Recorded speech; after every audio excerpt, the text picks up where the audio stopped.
Amazon, Microsoft, and BDO here, three very large and serious companies. Clearly, it's clear that you're taking this hearing seriously and that you've done a lot of detailed preparation. That's not an endorsement of everything you've said necessarily, but you're clearly taking this seriously. And there is a stark contrast between your testimony and the testimony of GC Strategies and Dalian that we've heard before Parliament. Two-person companies that specialize only in getting government contracts, that were completely unprepared, that were unable to answer critical questions and badly contradicted themselves.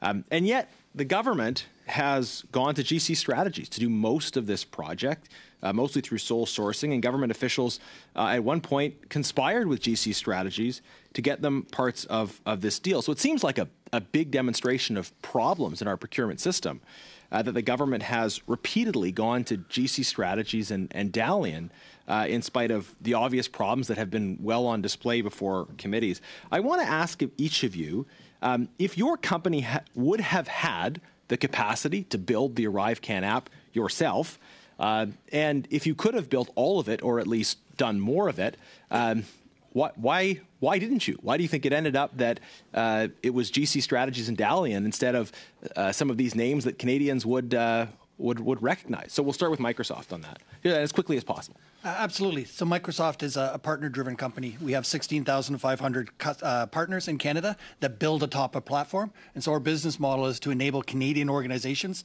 to build this type of capability. So you could have built it? We don't build these types of But your tools. Partner companies could have Correct. built it.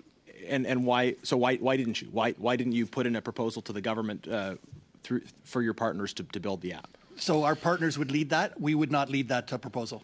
Okay. So we were 100% reliant on partners to build on those specialized solutions. Okay, but why did none of your partners do this? I can't answer for my partners. Okay, Mr. Abbott. Sure, and I listen. I certainly haven't seen all of the specs and requirements and stakeholders required for ArriveCAN. I can speak to it's an app though, basically. The piece it is, but I can only speak to the pieces that we've seen. And I certainly would not second guess the Auditor General and their findings in terms of what that looked like. Don't have the same level of access to that to those specifications. So to the question of could we have done that, it's speculative. I don't have access to all of the requirements that were there. I realize it's an app, but there's some complicated features, as we found in the optical reader technology. Did you look into building it though? I mean, we never looked at building it. And why didn't you look into building it? Simply at the time we didn't have the capabilities when this started. We do now. But we didn't. Ms. Foster? My answer is very similar to my Microsoft Right. colleague. I can add a bit of. Well, I get the impression that people don't want to go too far down the road of being critical of the procurement process. It just, and I don't want to press you but it seems like a clear problem to me that big companies, names that Canadians recognize, didn't even think to bid on this critical project, and yet we went to GC Strategies, to Dalian, to these two-person shops that did no work and subcontracted it with all of the attendant problems.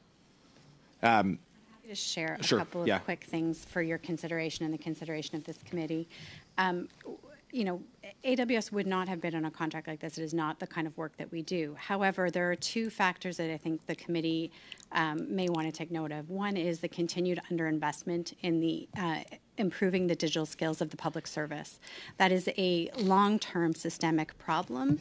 And, in addition to whether or not public servants could build this, that could be part of the answer. But in addition to that, that part of it is you also don't have procurement officials that understand how to procure these systems properly and design the project and manage the project. So it's not just it's a lot of boomers builders, that it's I hate to say it, but that just public service and, it's and new technology to them. If you've ever seen older people try to use anything, and just to comment on that, I mean the government's position seems to have been that they're not capable of performing a general contracting function for going out and finding the talent to build an app, which is why they contracted to companies who then subcontracted on most of the work.